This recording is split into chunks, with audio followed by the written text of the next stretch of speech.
ਸਤਿ ਸ੍ਰੀ ਅਕਾਲ। News 18 Punjab Haryana Himachal ਤੁਸੀਂ ਦੇਖ ਰਹੇ ਹੋ ਗੌਰਵ ਸ਼ੁਕਲਾ। ਮੈਂ ਹਾਂ ਤੁਹਾਡੇ ਨਾਲ। ਇਸ ਬੁਲੇਟਿਨ ਦਾ ਆਗਾਜ਼ ਇੱਕ ਵੱਡੀ ਖਬਰ ਦੇ ਨਾਲ। ਦਿੱਲੀ ਦੀ ਮੀਟਿੰਗ ਦੇ ਵਿੱਚ ਕੀ ਕੁਝ ਹੋਇਆ ਤੁਹਾਨੂੰ ਦੱਸਾਂਗੇ, ਪਰ ਇਸ ਸਭ ਦੇ ਵਿਚਾਲੇ ਬੀਜੇਪੀ ਪੰਜਾਬ ਦੇ ਪ੍ਰਧਾਨ ਦੇ ਉੱਤੇ ਹੋਏ ਹਮਲੇ ਦੇ ਨਾਲ ਜੁੜੀ ਹੋਈ ਇਸ ਸਮੇਂ ਦੀ ਵੱਡੀ ਖਬਰ ਹੈ। ਗੱਲ ਹੋਵੇਗੀ ਰਵਨੀਤ ਬਿੱਟੂ ਦੀ। ਕਾਂਗਰਸੀ ਐਮਪੀ ਰਵਨੀਤ ਬਿੱਟੂ ਨੇ ਹਮਲੇ ਦੀ ਜ਼ਿੰਮੇਵਾਰੀ ਲਈ ਹੈ। ਨਿਊਜ਼ 18 ਦੇ ਉੱਤੇ ਰਵਨੀਤ ਬਿੱਟੂ ਨੇ ਐਕਸਕਲੂਸਿਵ ਗੱਲਬਾਤ ਦੇ ਵਿੱਚ ਬਿਆਨ ਦਿੱਤਾ ਕਿ ਅਸ਼ਵਨੀ ਸ਼ਰਮਾ ਤੇ ਮੈਂ ਕੀਤਾ ਹਮਲਾ। ਰਵਨੀਤ ਬਿੱਟੂ ਇਹ ਕਹਿ ਰਹੇ ਨੇ ਕਿਸ ਸੰਦਰਭ ਦੇ ਵਿੱਚ ਕਹਿ ਰਹੇ ਨੇ ਉਹ ਵੀ ਸਮਝਣ ਦੀ ਕੋਸ਼ਿਸ਼ ਕਰਾਂਗੇ। ਪੁਲਿਸ ਕਿਸੇ ਹੋਰ ਦੇ ਉੱਤੇ ਨਹੀਂ ਮੇਰੇ ਤੇ ਮਾਮਲਾ ਦਰਜ ਕਰੇ। ਤਾਂ ਰਵਨੀਤ ਬਿੱਟੂ ਕਾਂਗਰਸ ਦਾ ਵੱਡਾ ਲੀਡਰ, ਕਾਂਗਰਸ ਦਾ ਵੱਡਾ ਨਾਮ, ਲੁਧਿਆਣਾ ਤੋਂ ਐਮਪੀ, ਤੇ ਰਵਨੀਤ ਬਿੱਟੂ ਕਹਿ ਰਹੇ ਨੇ ਕਿ ਕਿਸਾਨਾਂ ਦੇ ਉੱਤੇ ਪਰਚਾ ਨਾ ਦਰਜ ਹੋਵੇ, ਮੇਰੇ ਤੇ ਦਰਜ ਹੋਵੇ, ਮੈਂ ਕਰਵਾਇਆ ਸੀ ਹਮਲਾ। ਤੁਹਾਨੂੰ ਦੱਸ ਦਈਏ ਕਿ ਸੋਮਵਾਰ ਨੂੰ ਹਮਲਾ ਹੁੰਦਾ ਹੈ ਪੰਜਾਬ ਬੀਜੇਪੀ ਦੇ ਪ੍ਰਧਾਨ ਅਸ਼ਵਨੀ ਸ਼ਰਮਾ ਦੀ ਗੱਡੀ ਦੇ ਉੱਤੇ। ਵਾਲ-ਵਾਲ ਬਚੇ ਨੇ ਉਸ ਦੇ ਵਿੱਚ ਅਸ਼ਵਨੀ ਸ਼ਰਮਾ ਚੋਲਾਂਗ ਟੋਲ ਪਲਾਜ਼ਾ ਟਾਂਡਾ ਦੇ ਵਿੱਚ। ਉੱਥੋਂ ਜਦੋਂ ਉਹਨਾਂ ਦੀ ਗੱਡੀ ਲੰਘ ਰਹੀ ਸੀ ਤਾਂ ਉੱਥੇ ਕੁਝ ਲੋਕਾਂ ਨੇ ਘੇਰਿਆ ਤੇ ਉਸ ਤੋਂ ਬਾਅਦ ਨਾਅਰੇਬਾਜ਼ੀ ਦੇ ਨਾਲ ਹੀ ਉੱਥੇ ਗੱਡੀ ਦੇ ਸ਼ੀਸ਼ੇ ਭੰਨ ਦਿੱਤੇ ਗਏ ਜੋ ਇਲਜ਼ਾਮ ਨੇ। ਇਸ ਵਿਚਾਲੇ 25 ਅਣਪਛਾਤੇ ਲੋਕਾਂ ਤੇ ਮਾਮਲਾ ਦਰਜ ਕਰ ਲਿਆ ਗਿਆ ਹੈ। ਪਰ ਦੂਜੇ ਪਾਸੇ ਰਵਨੀਤ ਬਿੱਟੂ ਕੀ ਕਹਿ ਰਹੇ ਨੇ, ਐਕਸਕਲੂਸਿਵ ਬਿਆਨ ਉਹਨਾਂ ਦਾ, ਐਕਸਕਲੂਸਿਵ ਗੱਲਬਾਤ ਦੇ ਵਿੱਚ ਰਵਨੀਤ ਬਿੱਟੂ ਕਹਿੰਦੇ ਨਜ਼ਰ ਆਏ ਨੇ ਕਿ ਮੈਂ ਕੀਤਾ ਹਮਲਾ, ਮੇਰੇ ਤੇ ਕਰਵਾਇਆ ਜਾਵੇ ਪਰਚਾ, ਕਿਸਾਨਾਂ ਨੂੰ ਤੰਗ ਨਾ ਕਰਿਆ ਜਾਵੇ। ਕਾਂਗਰਸੀ ਐਮਪੀ ਰਵਨੀਤ ਬਿੱਟੂ ਨੇ ਹਮਲੇ ਦੀ ਜ਼ਿੰਮੇਵਾਰੀ ਲਈ ਹੈ।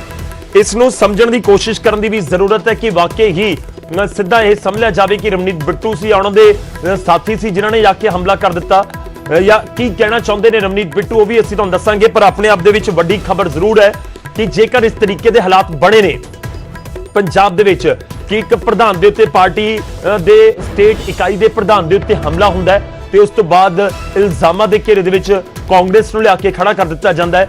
ਬੀਜੇਪੀ ਲਗਾਤਾਰ ਕਹਿੰਦੀ ਹੈ ਕਿ ਅਸੀਂ ਤਾਂ ਕਹਿ ਰਹੇ ਹਾਂ ਕਿ ਪੰਜਾਬ ਯੂਥ ਕਾਂਗਰਸ ਨੇ ਹਮਲਾ ਕੀਤਾ ਹੈ।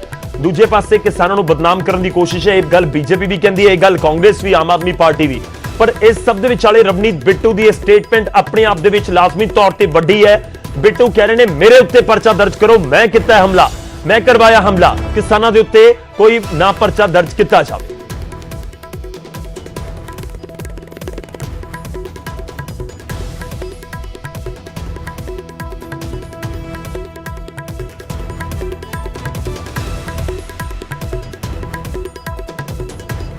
ਤਾਂ ਬੀਜੇਪੀ ਪੰਜਾਬ ਦੇ ਪ੍ਰਧਾਨ ਅਸ਼ਵਨੀ ਸ਼ਰਮਾ ਦੀ ਹਮਲਾ ਹੋਇਆ ਸੀ ਗੱਡੀ ਦੇ ਉੱਤੇ, ਉਹ ਤਸਵੀਰਾਂ ਵੀ ਅਸੀਂ ਤੁਹਾਨੂੰ ਦਿਖਾ ਰਹੇ ਹਾਂ। ਤੇ ਸਭ ਦੇ ਵਿਚਾਲੇ ਰਵਨੀਤ ਬਿੱਟੂ ਦੇ ਵੱਲੋਂ ਸਟੇਟਮੈਂਟ ਦਿੱਤੀ ਗਈ ਹੈ। ਸਾਡੇ ਸਹਿਯੋਗੀ ਪੰਕਜ ਕਪਾਹੀ ਨੇ ਰਵਨੀਤ ਬਿੱਟੂ ਦੇ ਨਾਲ ਐਕਸਕਲੂਸਿਵ ਗੱਲਬਾਤ ਕੀਤੀ ਹੈ। ਕੀ ਕੁਝ ਕਹਿ ਰਹੇ ਨੇ ਰਵਨੀਤ ਬਿੱਟੂ ਉਹ ਸੁਣਾਉਂਦੇ ਹਾਂ ਤੁਹਾਨੂੰ। ਮੁਲਾਕਾਤ ਵੀ ਜਿਹੜੀ ਹੈ ਬੀਜੇਪੀ ਕਰ ਰਹੀ ਹੈ ਔਰ ਇਹ ਕਹਿ ਰਹੀ ਕਿ ਪੰਜਾਬ ਸਰਕਾਰ ਵੱਲੋਂ ਯੂਥ ਕਾਂਗਰਸ ਵੱਲੋਂ ਜਿਹੜਾ ਵਾ ਸ਼ੀਸ਼ੇ ਤੋੜੇ ਗਏ ਨੇ, ਹਮਲਾ ਕੀਤਾ ਗਿਆ। ਪਹਿਲਾਂ ਅੰਮ੍ਰਿਤਸਰ ਦੇ ਵਿੱਚ ਭਾਜਪਾ ਦਾ ਦਫ਼ਤਰ ਤੇ ਹਮਲਾ ਕੀਤਾ ਗਿਆ ਔਰ ਹੁਣ ਪ੍ਰਧਾਨ ਦੇ ਉੱਤੇ ਦਫ਼ਤਰ ਤੇ ਹਮਲਾ ਕੀਤਾ ਗਿਆ। ਦੋ ਗੱਲਾਂ ਹੈ, ਨਾ ਤਾਂ ਕਿਸੇ ਯੂਥ ਕਾਂਗਰਸ ਨੇ ਕੀਤਾ, ਨਾ ਕਿਸੇ ਕਿਸਾਨ ਨੇ ਕੀਤਾ। ਹਮਲਾ ਮੈਂ ਕੀਤਾ, ਮੈਂ ਆਪਣੀ ਜ਼ਿੰਮੇਵਾਰੀ ਲੈਣਾ ਵੀ ਜਿਹੜਾ ਵੀ ਹਮਲਾ ਹੈ ਅਸ਼ਵਨੀ ਜੀ ਤੇ ਹੋਇਆ ਉਹ ਮੈਂ ਕੀਤਾ ਤੇ ਮੈਂ ਕਰਵਾਇਆ। ਇਸ ਕਰਕੇ ਮੈਂ ਹੈਰਾਨ ਆ। ਤੁਸੀਂ ਵੱਡੀ ਸਟੇਟਮੈਂਟ ਦੇ ਰਹੇ ਹੋ ਕਿ ਤੁਸੀਂ ਨਿਊਜ਼ 18 ਤੇ ਸਟੇਟਮੈਂਟ ਦੇ ਰਹੇ ਹੋ ਕਿ ਤੁਸੀਂ ਅਸ਼ਵਨੀ ਸ਼ਰਮਾ ਤੇ ਹਮਲਾ ਕੀਤਾ। ਬਿਲਕੁਲ, ਮੇਰੇ ਤੇ ਪਰਚਾ ਦਰਜ ਇਸ ਚੀਜ਼ ਦਾ ਪੰਜਾਬ ਪੁਲਿਸ ਜਿਹੜੀ ਕਰੇ, ਜਿੱਥੇ ਵੀ ਉਹਨਾਂ ਤੇ ਹੋਰ ਬੀਜੇਪੀ ਤੇ ਕਿਸ ਤੇ ਹਮਲਾ ਹੁੰਦਾ ਉਹ ਤੇ ਵੀ ਮੇਰੇ ਕਰੇ। ਦੇਖੋ ਗੱਲ ਇਹ ਆ, ਅੱਜ ਅਸ਼ਵਨੀ ਸ਼ਰਮਾ ਜੀ ਜਾਂ ਚੁੱਗ ਸਾਹਿਬ, ਸਿਕਿਉਰਿਟੀ ਦੀਆਂ ਗੱਡੀਆਂ ਜਿਪਸੀਆਂ ਮਿਲੀਆਂ ਹੋਈਆਂ ਪ੍ਰਧਾਨ ਜੀ ਉਹਨਾਂ ਨੂੰ, ਸਾਰਿਆਂ ਨੂੰ, ਜਨਰਲ ਸੈਕਟਰੀਆਂ ਨੂੰ। ਅੱਜ 1 ਮਹੀਨੇ ਤੋਂ 18 ਤਰੀਕ ਤੋਂ ਪਹਿਲਾਂ ਦੇ ਉਹ ਲੋਕ, ਉਹਨਾਂ ਦੇ ਬੱਚੇ, ਕਿਸਾਨਾਂ ਦੇ, ਸਾਡੀਆਂ ਮਾਵਾਂ ਭੈਣਾਂ ਉਹ ਟੋਲ ਤੇ ਬੈਠੀਆਂ, ਟੋਲ ਰੋਕੀ ਬੈਠੇ ਆ। ਇਹ ਰੋਜ਼ ਪਠਾਨਕੋਟ ਤੋਂ ਆਉਂਦੇ, ਅੰਮ੍ਰਿਤਸਰ ਤੋਂ ਆਉਂਦੇ ਜਾਂ ਹੋਰ ਜਿਹੜੇ ਲੀਡਰ ਨੇ, ਸਵੇਰੇ ਹੀ ਹੂਟਰ ਮਾਰ ਕੇ ਗੱਡੀਆਂ ਸੂੰ ਨਿਕਲ ਜਾਂਦੀਆਂ ਮੀਟਿੰਗ ਕਰਨ, ਰਾਤ ਨੂੰ ਮੀਟਿੰਗਾਂ ਕਰਕੇ ਜਿਹੜੀਆਂ ਵੀ ਮੀਡੀਆ ਦੇ ਵਿੱਚ ਜਾਂ ਕਿਸਾਨਾਂ ਦੇ ਉਲਟ ਜਿਹੜੀਆਂ ਵੀ ਇਹ ਪ੍ਰੈਸ ਕਾਨਫਰੰਸਾਂ ਕਰ ਰਹੇ ਆ ਇਹਨਾਂ ਦੇ ਮੰਤਰੀ, ਤੇ ਰਾਤ ਨੂੰ ਹੂਟਰ ਮਾਰ ਕੇ ਫੇਰ ਉਹਨਾਂ ਨੂੰ ਛਡਾਉਂਦੀਆਂ, ਉਹਨਾਂ ਦੇ ਜ਼ਖਮਾਂ ਤੇ ਨੂਨ ਛਿੜਕਦੀਆਂ, ਹੂਟਰ ਮਾਰਦੀਆਂ, ਫੇਰ ਵਾਪਸ ਆਪਣੇ ਆਪਣੇ ਘਰਾਂ ਨੂੰ ਜਾਂਦੀਆਂ ਪਠਾਨਕੋਟ, ਜਲੰਧਰ ਜਾਂ ਅੰਮ੍ਰਿਤਸਰ। ਤੇ ਉਹ ਬੈਠੇ ਕੀ ਕਰਨ ਅੱਕੇ? ਉਹ ਭੁੱਖੇ ਤੇ ਆਏ ਬੱਚੇ, ਉਹਨਾਂ ਦੇ ਪੁੱਤਾਂ ਵਰਗੀ। ਜੇ ਜਿਹੜਾ ਕਿਸਾਨ ਆ, ਮਜ਼ਦੂਰ ਆ, ਆੜਤੀਆ, ਜੇ ਉਹ ਆਪਣੇ ਪੁੱਤ ਨੂੰ ਨਾਲ ਪਾਲਦਾ ਨਾ, ਖੂਨ, ਜਿਹੜਾ ਖੂਨ ਦਾ ਪੁੱਤ ਆ, ਤੇ ਜਿਹੜੀ ਫਸਲ ਆ ਉਹ ਵੀ ਉਹਦਾ ਪੁੱਤ ਆ, ਤੇ ਉਹ ਪੁੱਤ ਨੂੰ ਉਹ ਛੱਡੀ ਬੈਠਾ ਏ, ਉਹ ਪੱਕੀ ਪਈ ਆ ਉਹਦੀ ਫਸਲ, ਤੇ ਛੱਡ ਕੇ ਉਹ ਬੈਠਾ ਟੋਲਾਂ ਤੇ, ਇਹਨਾਂ ਦੇ ਪੰਪਾਂ ਤੇ ਹੂਟਰ ਮਾਰ ਮਾਰ ਰਿੰਗਦੇ ਆ। ਪੱਥਰ ਨਾ ਮਾਰਨ ਤਾਂ ਕੀ ਮਾਰਨ, ਡੰਡੇ ਨਾ ਮਾਰਨ ਤਾਂ ਕੀ। ਤਰੀਕੇ ਨਾਲ ਹਮਲਾ ਕਰਨਾ ਇਹ ਕਿੱਥੋਂ ਤੱਕ ਸਹੀ ਹੈ? ਕਿਉਂਕਿ ਮੈਂ ਕਹਿੰਦਾ 100% ਗਲਤ ਆ। ਪਰ ਜੇ ਇਹ ਉਹਨੂੰ ਛੇੜਨਗੇ, ਜੇ ਰੋਜ਼ ਜਾ ਕੇ, ਉਹ ਤਾਂ ਮਰਨ ਮਕਾਉਣ ਤੇ ਆਏ ਹੋਏ ਨੇ, ਉਹਨਾਂ ਦੀ ਤਾਂ ਪੀੜ੍ਹੀਆਂ ਖਤਮ ਹੋ ਚੱਲੀਆਂ ਕਿਸਾਨਾਂ ਦੀਆਂ। ਮਤਲਬ ਕਿ ਹੋਰ ਵੀ ਭਾਜਪਾ ਆਗੂਆਂ ਨੂੰ ਨਿਸ਼ਾਨਾ ਬਣਾਇਆ ਜਾਏਗਾ, ਉਹਨਾਂ ਤੇ ਵੀ ਹਮਲਾ ਇਸੇ ਤਰੀਕੇ ਨਾਲ ਕੀਤਾ ਜਾਏਗਾ। ਇਹ ਸਿਆਣਪ ਹੁੰਦੀ ਆ ਜਦੋਂ ਇਸ ਮੌਕੇ ਤੇ ਇੱਕ ਇਹੋ ਜਿਹਾ ਹਾਲਾਤ ਬਣੇ ਹੋਣ ਤੇ ਇਹ ਮੂਹਰੇ ਹੂਟਰਾਂ ਦੇ ਨਾਚ ਕਰਦੇ ਜਾਣ, ਗੱਡੀਆਂ ਦੇ ਕਾਫਲੇ ਉਹਨਾਂ ਦੇ ਮੂਹਰੇ 'ਚ ਹੀ ਨਿਗਾਉਣ, ਪਰੇ 'ਚ ਹੀ ਨਿੰਘ ਜਾਣ। ਕਿਉਂ ਉਹਨਾਂ ਨੂੰ ਛੇੜ ਕੇ ਹੂਟਰ ਮਾਰ-ਮਾਰ, ਸਾਇਰਨ ਮਾਰ-ਮਾਰ ਉਹਨਾਂ ਦੇ ਨਿੰਘਦੇ ਨੇ, ਉਹਨਾਂ ਦੇ ਜ਼ਖਮਾਂ ਤੇ ਨੂਨ ਉਹਨਾਂ ਦੇ ਉੱਤਰ 'ਚ ਵਲੋਂਦਰ ਕੇ ਉਹਨਾਂ ਦੇ ਜ਼ਖਮਾਂ ਨੂੰ ਜਾਂਦੇ ਆ। ਤੇ ਹੋਰ ਉਹ ਕੀ ਕਰਨ ਇਹਨਾਂ ਨੂੰ? ਦੂਜੀ ਗੱਲ, ਮੈਂ ਬਿਲਕੁਲ ਵਾਇਲੈਂਸ ਦੇ ਉਲਟਾਂ, ਪਰ ਇਹ ਇੱਥੋਂ ਛੱਡ ਕੇ, ਪੰਜਾਬ ਦੀ ਗੱਲ ਛੱਡ ਕੇ ਦਿਖਾਉਣ ਵੀ ਅਸੀਂ ਪੰਜਾਬ ਦੇ ਬੀਜੇਪੀ ਵਾਲੇ ਤੁਹਾਡੇ ਨਾਲ ਆ। ਤੇ ਆ ਦਿੱਲੀ ਆ ਬੈਠਣ, ਇਹ ਜਿਹੜੀਆਂ ਗੱਲਾਂ ਉਰੇ ਕਰਦੇ ਆ ਨਾ, ਇਹ ਸਾਇਰਨ, ਘੁੱਗੂ, ਹੂਟਰ, ਇਹ ਜਿਹੜੇ ਕਾਨਫਰੰਸ ਆਏ, ਇਹ ਜਾ ਕੇ ਦਿੱਲੀ ਕਰਨ, ਆਪਣੇ ਬੀਜੇਪੀ ਵਾਲਿਆਂ ਦੇ ਲੀਡਰਾਂ ਦੇ, ਆਰਐਸਐਸ ਦੇ ਕੰਨ ਖੋਲਣ। ਇੱਥੇ ਕਿਉਂ ਫਿਰਦੇ ਆ? ਇੱਥੇ ਸੜਕਾਂ ਤੇ ਜਦੋਂ ਦੇਖੋ, ਸਭ ਤੋਂ ਪਹਿਲਾਂ ਜਦੋਂ ਇਹ ਪਿੰਡਾਂ 'ਚ ਇਹਨਾਂ ਨੇ ਪ੍ਰੋਗਰਾਮ ਬਣਾਇਆ ਜਾਣ ਦਾ, ਰੋਕਿਆ ਕਿ ਨਹੀਂ? ਕਿਸਾਨਾਂ ਨੇ ਪਿਆਰ ਨਾਲ ਰੋਕਿਆ ਨਾ ਵੀ ਨਾ ਆਇਓ, ਤੁਸੀਂ ਇਹ ਗਲਤ ਕੰਮ ਕੀਤਾ, ਅਸੀਂ ਹੁਣ ਅਨਪੜ੍ਹ ਨਹੀਂ ਗਏ, ਅਸੀਂ ਪੜ੍ਹੇ ਲਿਖੇ, ਕੱਲੀ ਕੱਲੀ ਗੱਲ ਨੂੰ ਜਾਣਦੇ ਹਾਂ। ਪਿਆਰ ਨਾਲ ਮੋੜ ਤੱਕ ਨਹੀਂ ਮੋੜਤਾ। ਤੇ ਹੁਣ ਜਦੋਂ ਹੁਣ ਦੱਸੋ, ਇੱਕ ਜਦੋਂ ਸ਼ਰਮਿੰਦਾ ਨਹੀਂ ਹੁੰਦਾ ਬੰਦਾ ਵੀ ਆਪਣੇ ਹੀ ਲੋਕ ਪੈ ਗਏ, ਲੋਕ ਪੈ ਜਾਂਦੇ ਆ ਜਦੋਂ ਵਾਇਲੈਂਟ ਲੋਕ ਹੁੰਦੇ ਆ। ਫਿਰ ਐਂ ਹੀ ਜਦੋਂ ਬੜੀਆਂ ਤੋਂ ਬੜੀਆਂ ਆਪਾਂ ਦੇਖਦੇ ਆ ਦੇਸ਼ਾਂ ਦੇ ਵਿੱਚ ਰਾਜ ਪਲਟੇ ਹੋ ਜਾਂਦੇ ਆ। ਫੌਜਾਂ ਦੇ ਮੂਹਰੇ ਲੋਕ, ਟੈਂਕਾਂ ਦੇ ਮੂਹਰੇ, ਚਾਈਨਾ 'ਚ ਇੱਕ ਬੰਦਾ ਖੜ ਗਿਆ ਸੀ ਟੈਂਕ ਦੇ ਮੂਹਰੇ, ਇਹ ਸਥਿਤੀ ਆ ਜਾਂਦੀ ਆ। ਇਹ ਹੋਰ ਵਾਇਲੈਂਟ ਹੋਊਗੀ। ਇਹ ਪੰਜਾਬ ਨੂੰ ਇਹ ਸਮਝਣ, ਇਹ ਭਗਤ ਸਿੰਘ ਦਾ ਪੰਜਾਬ ਆ, ਇਹ ਜਿੱਥੇ ਗਾਂਧੀ ਜੀ ਦਾ ਦੇਸ਼ ਆ, ਤੇ ਭਗਤ ਸਿੰਘ ਦਾ ਵੀ ਪੰਜਾਬ ਆ। ਤੇ ਇਸ ਕਰਕੇ ਇਸ ਨੂੰ ਮੈਂ ਕੋਈ ਉਹ ਰੰਗ ਨਹੀਂ ਦੇਣਾ ਚਾਹੁੰਦਾ। ਨਾ ਕਿਸਾਨਾਂ ਨੇ, ਹਰ ਜਥੇਬੰਦੀ ਨੇ ਬੇਨਤੀ ਕੀਤੀ ਹੈ, ਲੇਕਿਨ ਹੁਣ ਤਾਂ ਕਿਸਾਨ ਵੀ ਕਹਿ ਰਹੇ ਨੇ ਕਿ ਅਸੀਂ ਨਿਸ਼ਾਨਾ ਬਣਾਵਾਂਗੇ ਭਾਜਪਾ ਦੇ ਆਗੂਆਂ ਨੂੰ, ਹੋਰ ਇਸੇ ਤਰੀਕੇ ਨਾਲ ਸੰਦੇਸ਼ ਦੇਵਾਂਗੇ। ਦੇਖੋ ਉਹਨਾਂ ਨੇ ਤਾਂ ਸਾਨੂੰ ਵੀ ਕਿਹਾ, ਨਾਲ ਸਾਨੂੰ ਵੀ ਕਿਹਾ ਵੀ ਜੇ ਤੁਸੀਂ ਵਿਧਾਨ ਸਭਾ ਸੈਸ਼ਨ 'ਚ ਨਹੀਂ ਲੈ ਕੇ ਆਓਗੇ, ਤੁਹਾਡਾ ਵੀ ਵਿਰੋਧ ਕਰਾਂਗੇ। ਇਸ ਕਰਕੇ ਅਸੀਂ ਜਿਹੜਾ ਉਹ ਸੈਸ਼ਨ ਉਹਨਾਂ ਦੇ ਹੱਕ 'ਚ ਕਰਕੇ, ਸਾਰੇ ਬਿੱਲਾਂ ਨੂੰ ਰੱਦ ਕਰਕੇ ਉਹਨਾਂ ਦੇ ਹੱਕ 'ਚ ਖੜਾਂਗੇ।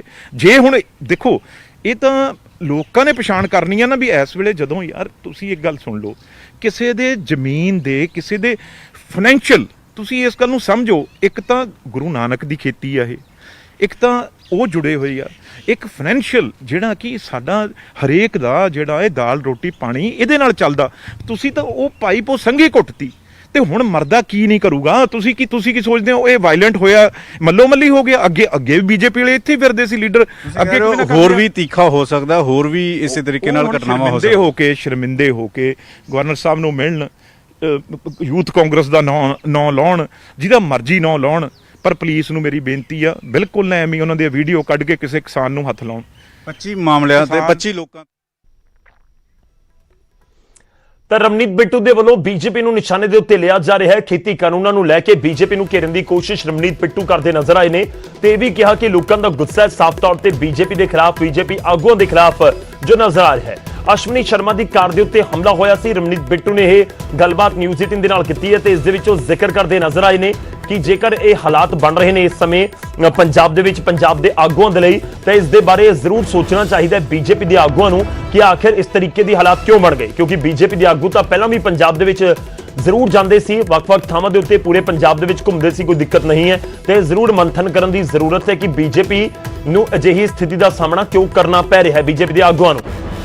ਰਵਨੀਤ ਬਿੱਟੂ ਬਹੁਤ ਤੁਸੀਂ ਕਹਿ ਸਕਦੇ ਹੋ ਕਿ ਤਿੱਖੇ ਸ਼ਬਦੀ ਵਾਰ ਕਰਦੇ ਨਜ਼ਰ ਆਏ ਨੇ ਕੇਂਦਰ ਦੀ ਸਰਕਾਰ ਦੇ ਉੱਤੇ ਵੀ, ਪੰਜਾਬ ਬੀਜੇਪੀ ਦੇ ਲੀਡਰਾਂ ਦੇ ਉੱਤੇ ਵੀ।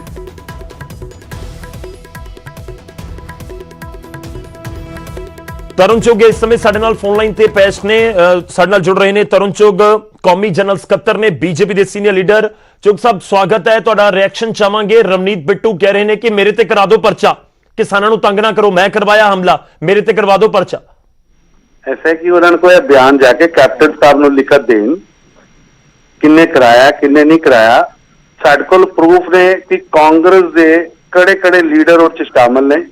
ਅਸੀਂ ਜੇ ਸਰਕਾਰ ਇਸ ਤਰ੍ਹਾਂ ਦਾ ਵਿਵਹਾਰ ਰੱਖੇਗੀ ਤੇ ਅਸੀਂ ਉਹ ਵੀ ਨਾ ਦੱਸਾਂਗੇ, ਜ਼ਰੂਰ ਦੱਸਾਂਗੇ, ਅਸੀਂ ਪਰਦਾਫਾਸ਼ ਕਰਾਂਗੇ ਜੀ। ਲੇਕਿਨ ਇਹ ਨਹੀਂ ਹੋ ਸਕਦਾ ਕਿ ਤੁਸੀਂ ਕਿਸੇ ਪੋਲੀਟੀਕਲ ਪਾਰਟੀ ਦਾ ਸੱਗਾ ਘੋੜਦੇ ਹੋ ਔਰ ਤੁਸੀਂ ਸੋਚੋ ਕਿ ਪੰਜਾਬ ਦੇ ਅੰਦਰ ਲੋਕਤੰਤਰ ਦੀ ਅਸੀਂ ਹੱਤਿਆ ਕਰ ਦਈਏ।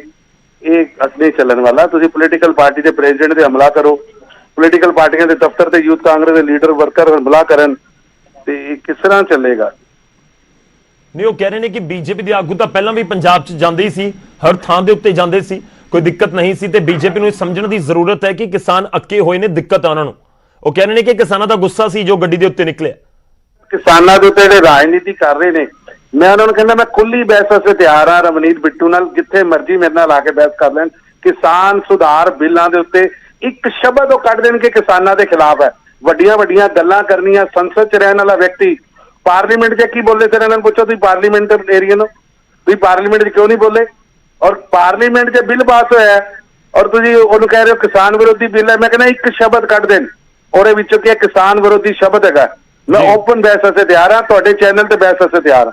ਜੀ ਨਹੀਂ ਚੁੱਕ ਸਾਹਿਬ, ਦੇਖੋ ਹਰ ਪਲੇਟਫਾਰਮ ਦੇ ਉੱਤੇ ਇਹੀ ਸਵਾਲ ਚੁੱਕਿਆ ਜਾਂਦਾ ਹੈ ਕਿ ਜੇਕਰ ਤੁਸੀਂ ਇੰਨੇ ਦਾਅਵੇ ਦੇ ਨਾਲ, ਯਕੀਨ ਦੇ ਨਾਲ ਹੀ ਗੱਲ ਕਹਿੰਦੇ ਹੋ ਕਿ ਕਾਨੂੰਨ ਬਿਲਕੁਲ ਕਿਸਾਨਾਂ ਦੇ ਹੱਕ ਦੇ ਵਿੱਚ ਹੈ, ਤਾਂ ਫਿਰ ਉਹ ਕਿਉਂ ਨਹੀਂ ਸਮਝਾ ਪਾ ਰਹੀ ਬੀਜੇਪੀ ਪੰਜਾਬ ਦੇ ਕਿਸਾਨਾਂ ਨੂੰ?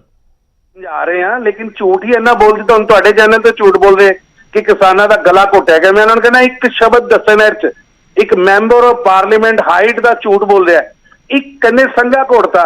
3500 ਕਰੋੜ ਰੁਪਇਆ ਤੁਸੀਂ ਕਿਸਾਨਾਂ ਕੋਲ ਟੈਕਸ ਉਗਰਾਉਂਦੇ ਹੋ ਹਰ ਸਾਲ, ਕੈਪਟਨ ਅਮਰਿੰਦਰ ਸਿੰਘ ਦੀ ਸਰਕਾਰ। ਸੰਘਾ ਸੀ ਘੋੜ ਦਿੱਤਾ ਤੁਸੀਂ, ਕਿਸਾਨਾਂ ਨੂੰ ਜੰਜੀਰਾਂ ਨਾਲ ਬੰਨ ਕੇ ਰੱਖਿਆ, ਅਸੀਂ ਖੋਲ ਦਿੱਤਾ, ਸੰਘਾ ਸੀ ਘੋੜ ਦਿੱਤਾ। ਮੈਂ ਪੁੱਛਣਾ ਚਾਹੁੰਦਾ ਰਵਨੀਤ ਬਿੱਟੂ ਜੀ ਨੂੰ, ਜੇ ਅਸੀਂ ਸੰਘਾ ਘੋੜ ਦਿੱਤਾ ਤੇ 2017 ਦੇ ਮੈਨੀਫੈਸਟੋ 'ਚ ਤੁਸੀਂ ਇਹ ਗੱਲ ਕਿਉਂ ਲਿਖੀ ਸੀ ਜਿਹੜੀ ਅੱਜ ਅਸੀਂ ਕਰਤੀ?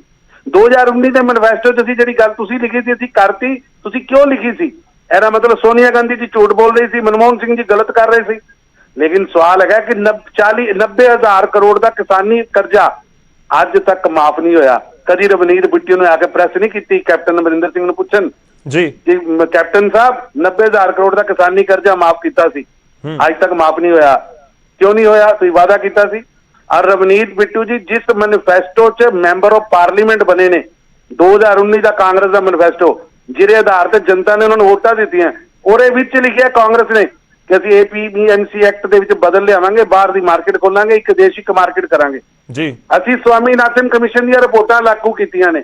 ਮੈਂ ਬਿੱਟੂ ਸਾਹਿਬ ਨੂੰ ਕਹਿੰਦਾ ਆਨ ਸਾਡੇ ਨਾਲ ਬਹਿਸ ਕਰਨ ਕਿ ਸਵਾਮੀਨਾਥਨ ਕਮਿਸ਼ਨ ਦੀ ਰਿਪੋਰਟ ਦੀ ਮੰਗ ਹੈਗੀ ਸੀ ਕਿ ਨਹੀਂ ਹੈਗੀ ਸੀ? 10 ਸਾਲ ਕਿਉਂ ਤੁਸੀਂ ਦਬਾ ਕੇ ਰੱਖੀ? ਜੀ ਸਨਸਨੀ ਫੈਲਾਣਾ, ਝੂਠ ਬੋਲਣਾ ਕਾਂਗਰਸ ਦੀ ਪੁਰਾਣੀ ਆਦਤ ਹੈ ਔਰ ਕਾਂਗਰਸ ਉਹ ਫੈਲਾ ਰਹੀ ਹੈ। ਅਸੀਂ ਉਹ ਸਮਝਦੇ ਪਏ ਹਾਂ ਕਿ ਕਾਂਗਰਸ ਕੀ ਕਰ ਰਹੀ ਹੈ। ਜੀ ਨਹੀਂ ਚੁੱਕ ਸਾਹਿਬ, ਮੈਂ ਇੱਕ ਵਾਰੀ ਫੇਰ ਉਹੀ ਸਟੇਟਮੈਂਟ ਦੇ ਉੱਤੇ ਆਣਾ ਜੋ ਕਹਿ ਰਹੇ ਨੇ ਰਵਨੀਤ ਬਿੱਟੂ, ਉਸ ਦੇ ਉੱਤੇ ਤੁਹਾਡਾ ਰਿਐਕਸ਼ਨ, ਕਿਉਂਕਿ ਤੁਸੀਂ ਤੁਹਾਡਾ ਬੀਜੇਪੀ ਦਾ ਅੱਜ ਰਾਜਪਾਲ ਨੂੰ ਮਿਲਣ ਜਾ ਰਹੇ ਨੇ, ਸਟੇਟਮੈਂਟ ਦਿਖਾਓਗੇ ਜਿਨ੍ਹਾਂ ਨੇ ਪੰਜਾਬ ਦਾ ਲਾਅ ਐਂਡ ਆਰਡਰ ਖਰਾਬ ਕਰ ਰੱਖਿਆ ਹੈ, ਉਸ ਯੂਥ ਕਾਂਗਰਸ ਦੀ ਪੈਰਵੀ ਅੱਜ ਰਵਨੀਤ ਬਿੱਟੂ ਇੱਥੇ ਕਰ ਰਹੇ ਨੇ। ਉਹਨਾਂ ਨੂੰ ਕੋ ਜਾ ਕੇ ਜੇ ਉਹਨਾਂ ਨੇ ਕੀਤਾ ਹੈ ਤੇ ਸਾਨੂੰ ਨਹੀਂ DGP ਪੰਜਾਬ ਨੂੰ ਦੱਸਣ। ਜੇ ਫੜ ਰਹੀ ਹੈ ਤੁਸੀਂ ਅੱਜ ਰਾਜਪਾਲ ਨੂੰ ਤੇ ਉਹਨਾਂ ਦੀ ਪੁਲਿਸ ਫੜ ਰਹੀ ਹੈ। ਇਹ ਬਿਆਨ ਦੱਸੋਗੇ ਉੱਥੇ ਕੀ ਨਿਊਜ਼ 18 ਤੇ ਬੋਲੇ ਨੇ ਇਹਨਾਂ ਦੇ MP? ਇਹ ਤਾਂ ਕਹਿ ਰਹੇ ਨੇ, ਮੈਂ ਕਹਿ ਰਿਹਾ ਜੀ ਤੁਹਾਡੇ ਚੈਨਲ ਤੇ ਬੋਲੇ ਨੇ ਨਾ, ਉਹਨਾਂ ਨੂੰ ਕੋ ਜਾ ਕੇ DGP ਨੂੰ ਦੱਸਣ ਪੰਜਾਬ ਦੇ ਨੂੰ ਕਿ ਯੂਥ ਕਾਂਗਰਸ ਨੂੰ ਲਾਇਸੈਂਸ ਮਿਲ ਚੁੱਕਾ ਹੈ ਪੰਜਾਬ ਦੇ BJP ਦੇ ਦਫ਼ਤਰਾਂ ਨੂੰ ਅੱਗ ਲਾਉਣ ਦਾ, ਯੂਥ ਕਾਂਗਰਸ ਨੂੰ ਲਾਇਸੈਂਸ ਮਿਲ ਚੁੱਕਾ ਹੈ BJP ਦੇ ਦਫ਼ਤਰਾਂ ਨੂੰ ਪੱਥਰ ਮਾਰਨ ਦਾ, ਰੋੜੇ ਆਪਣਾ ਲੋਕ ਕਰਨ ਦਾ। BJP ਯੂਥ ਕਾਂਗਰਸ ਨੂੰ ਪਰਮਿਸ਼ਨ ਹੈ ਕਿਸੇ ਵੀ ਲੀਡਰ ਨੂੰ ਕਿਤੇ ਜੋ ਮਰਜ਼ੀ ਕਰੇ। ਅੱਜ ਤੱਕ ਕੋਈ ਪਰਚਾ ਰਜਿਸਟਰਡ ਹੋਇਆ? ਰਵਨੀਤ ਬਿੱਟੂ ਜੀ ਇੰਨੀਆਂ ਹੁਣੇ ਗੱਲਾਂ ਕਰ ਰਹੇ ਸੀ, ਉਹਨਾਂ ਨੂੰ ਪੁੱਛੋ 15 ਦਿਨ ਹੋ ਗਏ BJP ਅੰਮ੍ਰਿਤਸਰ ਕੰਪਲੇਂਟ ਦਰਜ ਕਰਾ ਕੇ ਆਈ ਹੈ ਅੰਮ੍ਰਿਤਸਰ ਕਮਿਸ਼ਨਰੇਟ 'ਚ ਕਿ ਸਾਡੇ ਦਫ਼ਤਰ ਨੂੰ ਅੱਗ ਲਾਉਣ ਦੀ ਕੋਸ਼ਿਸ਼, ਵੀਡੀਓਜ਼ ਦਿੱਤੀਆਂ, ਫੋਟੋਜ਼ ਦਿੱਤੀਆਂ, ਕਿਉਂ ਨਹੀਂ ਪਰਚਾ ਰਜਿਸਟਰਡ ਹੋਇਆ? ਤੁਸੀਂ BJP ਨੂੰ ਡਰਾਉਣਾ ਚਾਹੁੰਦੇ ਹੋ, ਧਮਕਾਉਣਾ ਚਾਹੁੰਦੇ ਹੋ? ਇਹ BJP ਨਾ ਡਰਨ ਵਾਲੀ ਹੈ, ਨਾ ਰੁਕਣ ਵਾਲੀ, ਨਾ ਝੁਕਣ ਵਾਲੀ ਹੈ। ਅਸੀਂ ਕਿਸਾਨਾਂ ਦੀ ਪਾਰਟੀ ਹਾਂ, ਅਸੀਂ ਕਿਸਾਨਾਂ, ਔਰ ਤੁਸੀਂ ਵੱਡੇ ਝੂਠ ਬੋਲ ਕੇ ਕਿਸਾਨਾਂ ਨੂੰ ਬਲਗਰਾ ਕੇ ਇਹ ਗੱਲਾਂ ਦੱਸ ਕੇ ਬਲਗਰਾਇਆ ਜਾ ਰਿਹਾ। ਮੈਂ ਰਵਨੀਤ ਬਿੱਟੂ ਨੂੰ ਤੁਹਾਡੇ ਚੈਨਲ ਤੇ ਇਹ ਚੈਲੰਜ ਕਰਨਾ ਕਿ ਮੈਂ ਓਪਨ ਬਹਿਸ ਵਾਸਤੇ ਤਿਆਰ ਹਾਂ, ਜਿੱਥੇ ਮਰਜ਼ੀ ਆ ਜਾ। ਸ਼ੁਕਰੀਆ ਚੁੱਕ ਸਾਹਿਬ ਸਾਡੇ ਨਾਲ ਜੁੜਨ ਦੇ ਲਈ, ਇਸ ਪੂਰੀ ਗੱਲਬਾਤ ਦੇ ਲਈ। ਤਾਂ ਰਵਨੀਤ ਬਿੱਟੂ ਦੀ ਸਟੇਟਮੈਂਟ, ਉਸ ਦੇ ਉੱਤੇ BJP ਪਲਟਵਾਰ ਤਿੱਖੇ ਸ਼ਬਦਾਂ ਦੇ ਵਿੱਚ ਕਰਦੀ ਨਜ਼ਰ ਆ ਰਹੀ ਹੈ।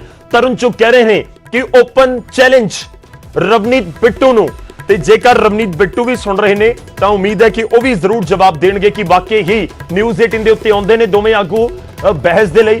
ਰਵਨੀਤ ਬਿੱਟੂ MP ਨੇ, ਇੱਕ ਵੱਡਾ ਅਹੁਦਾ ਉਹਨਾਂ ਦੇ ਕੋਲ, ਉਹਨਾਂ ਦੇ ਵੱਲੋਂ ਤਿੱਖੇ ਸ਼ਬਦੀ ਵਾਰ ਕੀਤੇ ਜਾ ਰਹੇ ਨੇ, ਤੇ ਦੂਜੇ ਪਾਸੇ ਤਰੁਣ ਚੁੱਗ ਓਪਨਲੀ ਆ ਕੇ ਕਹਿ ਰਹੇ ਨੇ ਕਿ ਆਓ ਮੇਰੇ ਨਾਲ ਬਹਿਸ ਕਰੋ, ਨਿਊਜ਼ 18 ਦੇ ਉੱਤੇ ਆ ਕੇ ਬਹਿਸ ਕਰ ਲੈਣ। ਤਾਂ ਰਵਨੀਤ ਬਿੱਟੂ ਇਸ ਸਮੇਂ ਕੀ ਕਹਿੰਦੇ ਨਜ਼ਰ ਆਏ ਨੇ? ਰਵਨੀਤ ਬਿੱਟੂ ਕਹਿੰਦੇ ਅਸ਼ਵਨੀ ਸ਼ਰਮਾ ਤੇ ਮੈਂ ਹਮਲਾ ਕੀਤਾ ਸੀ। ਹਾਲਾਂਕਿ ਤੁਸੀਂ ਇਸ ਨੂੰ ਜ਼ਰੂਰ ਦੂਜੇ ਤਰੀਕੇ ਨਾਲ ਸਮਝ ਸਕਦੇ ਹੋ ਕਿ ਉਹ ਸਿਆਸੀ ਤੌਰ ਦੇ ਉੱਤੇ ਇਸ ਬਿਆਨ ਨੂੰ ਦੇ ਰਹੇ ਨੇ, ਤੇ ਨਾਲ ਹੀ ਤਰੁਣ ਚੁੱਗ ਨੇ ਇਹ ਵੀ ਕਹਿ ਦਿੱਤਾ ਕਿ ਤੁਸੀਂ ਜਾ ਕੇ ਇਹੀ ਬਿਆਨ ਜਿਹੜੇ ਪੰਜਾਬ ਦੇ DGP ਹੈ ਉਹਨਾਂ ਨੂੰ ਦਿਵੋ, ਮੁੱਖ ਮੰਤਰੀ ਕੈਪਟਨ ਅਮਰਿੰਦਰ ਸਿੰਘ ਨੂੰ ਲਿਖਤੀ ਰੂਪ ਦੇ ਵਿੱਚ ਦਿਵੋ ਕਿ ਮੈਂ ਕਰਵਾਇਆ ਹੈ ਹਮਲਾ, ਮੇਰੇ ਤੇ ਪਰਚਾ ਦਰਜ ਕਰਵਾਓ। ਤਾਂ BJP ਵੀ ਤਿੱਖਾ ਪਲਟਵਾਰ ਕਰਦੀ ਹੋਈ ਨਜ਼ਰ ਆ ਰਹੀ ਹੈ।